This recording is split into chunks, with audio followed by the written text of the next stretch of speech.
అందరి ఇళ్లలో కామన్‌గా ఉండేటటువంటి పోపు డబ్బాలండి. ఇవైతే గనుక నా ఇంటి పోపు డబ్బాల కథ అని చెప్పొచ్చు. ప్లాస్టిక్‌వి నేను ఆఫర్‌లో తీసుకున్నాను.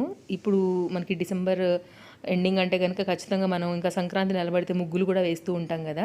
చక్కగా ఇట్లా పోసి పెట్టుకోండండి. బోలెడు కలర్స్ పడతాయి. పెద్ద పెద్ద గ్లాసులు అవి కూడా. చక్కగా అయితే గనుక ఒక దగ్గర ఉంటాయి. మిక్స్ అవ్వకుండా ఉంటాయి. నెక్స్ట్ దేవుడి మందిరంలో ఉండేటటువంటి నా స్టీల్ పోపు డబ్బాలండి అదైతే గనుక. దాన్ని కూడా నేను దానికి వాడతాను. పసుపు, కుంకుమ, అక్షింతలు, కర్పూరం అన్నీ విడివిడిగా సెపరేట్‌గా కర్పూరము చక్కగా అయితే గనుక పెట్టుకోవడానికి, గంధం కలుపుకోవడానికి బావుంది. ఇంకొకటి కూడా నేను రెగ్యులర్‌గా యూజ్ చేసేదే. మీరు న్యాచురల్‌గా చూపిస్తున్నా. మళ్ళీ ఇక్కడ చూడొచ్చు మీరు ఎంత న్యాచురల్‌గా నేను ఆల్రెడీ ఏదో వాష్ చేసి ఫ్రెష్‌గా ఇప్పుడే పోసినవైతే కావు. తెలుస్తుంది కదా క్లియర్‌గా. సో, మళ్ళీ మీరు అనుకుంటారు కదా! కొత్తయి అప్పుడే పెట్టానేమోనని. కాదు, కాదు. అవి కిచెన్‌లో ఉన్నాయి కూడా మీరు చూడొచ్చు ఎంత మెస్సీగా ఉందో లైట్‌గా మూత కూడా.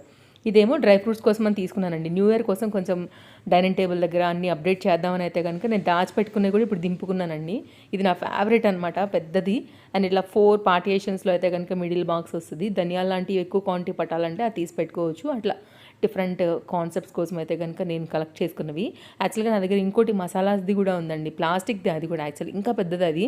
సో, దానిలో కొంచెం అన్నీ కూడా తక్కువగా ఉన్నాయిలే ఎందుకు బాగుండదని చూపించలేదు కానీ సో, ఇవన్నీ కూడా నా ఫేవరెట్ కలెక్షన్ అనమాట. అందరి ఇళ్లలో కామన్‌గా ఉండేవే.